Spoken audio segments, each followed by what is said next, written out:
রবীন্দ্রনাথ ঠাকুরের দালিয়া গল্পটি মুঘল ইতিহাসের এক রক্তক্ষয়ী প্রেক্ষাপটে গড়ে ওঠা এক অপূর্ব প্রেমের কাহিনী।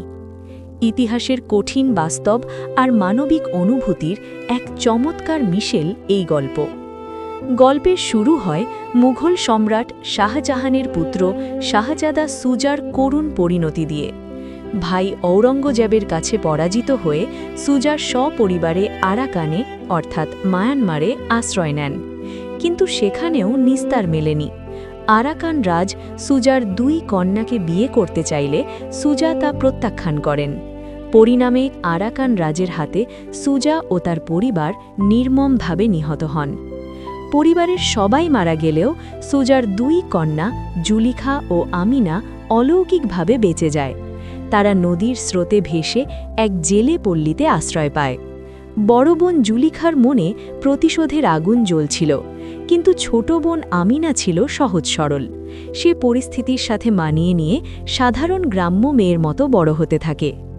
জেলে পল্লীতে আমিনার সাথে পরিচয় হয় দালিয়া নামে এক যুবকের। দালিয়া দেখতে সুপুরুষ, চঞ্চল এবং অত্যন্ত দয়ালু। সে আমিনার সাথে খুনসুটি করে, তাকে ফুল দেয়, তার সাথে সময় কাটায়।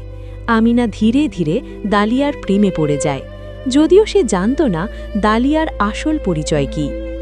বড় বোন জুলিখা কিন্তু তার রাজকীয় পরিচয় ভোলেনি। সে যখন শুনল আরাকানের নতুন রাজা শিকারে আসছেন, সে আমিনাকে দিয়ে রাজাকে হত্যা করার পরিকল্পনা করল। তার লক্ষ্য ছিল পিতার হত্যার প্রতিশোধ নেওয়া। সে আমিনাকে রাজি করালো যে রাজার গলায় মালা দেওয়ার সুযোগে সে যেন রাজাকে ছুরিকাঘাত করে। পরিকল্পনা অনুযায়ী আমিনা হাতে ছুরি লুকিয়ে রাজার সামনে হাজির হয়, কিন্তু যখন রাজা তার সামনে এসে দাঁড়ালেন এবং মাথার মুকুট খুললেন, আমিনা বিস্ময়ে পাথর হয়ে গেল। সে দেখল যাকে সে হত্যা করতে এসেছে সে আর কেউ নয়, তার প্রিয় দালিয়া।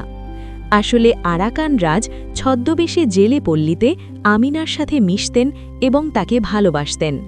দালিয়া বা আরাকান রাজ আসলে সুজার পরিবারের ওপর হওয়া আগের অন্যায়ের দায় নিজের কাঁধে নিয়েছিলেন এবং ভালোবাসার মাধ্যমে সেই ক্ষত মুছতে চেয়েছিলেন। গল্পের শেষে দেখা যায় প্রতিশোধের তীব্র আগুন ভালোবাসার শীতল পরশে নিভে গেছে। জুলিখা বুঝতে পারে যে ক্ষমা এবং প্রেম রক্তপাতের চেয়ে অনেক বেশি শক্তিশালী। আমিনা তার দালিয়াকে ফিরে পায় এবং একটি ট্র্যাজেডি শেষ পর্যন্ত মিলনের সুরে শেষ হয়।